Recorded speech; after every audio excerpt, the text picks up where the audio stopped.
আজকে আমি খুবই স্বাস্থ্যকর সেই সাথে একদম পুষ্টিকর একটা রান্না দেখাবো, যেটা আপনি দিন শেষে একদম খুবই অল্প সময়ে রান্না করে ফেলতে পারবেন।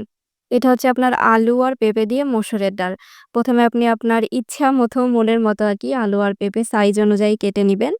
তারপরে সেখানে একটু অল্প পরিমাণে মসুরের ডাল দিয়ে দিবেন। সাথে প্রয়োজন মতো লবণ, হলুদ এবং চাইলে কোনো মসলা ব্যবহার নাও করতে পারেন।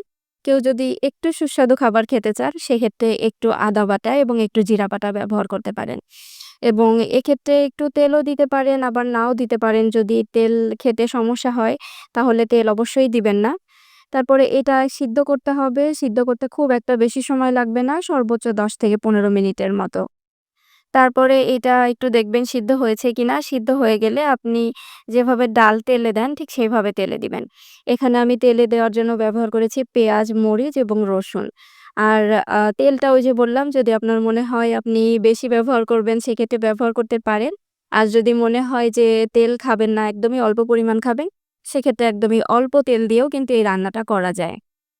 মোটামুটি পেঁয়াজটা একটু বাদামি রং হলে সেখানে আমি একটু পাঁচফোড়ন দিয়ে দিব, যেন একটু গন্ধটা অনেক সুন্দর আসে। তরকারিতে যদি পাঁচফোড়ন ব্যবহার করা যায় তাহলে কিন্তু অনেক সুন্দর একটা ফ্লেভার আসে। তো এটা তেলে দিয়ে দেওয়ার পর খুব একটা জাল দেওয়া যাবে না, তাহলে কিন্তু সেই গন্ধটা থাকবে না। তো এই তো আমার রান্নাটা প্রায় শেষ এবং এটা খেতে অনেক বেশি সুস্বাদু।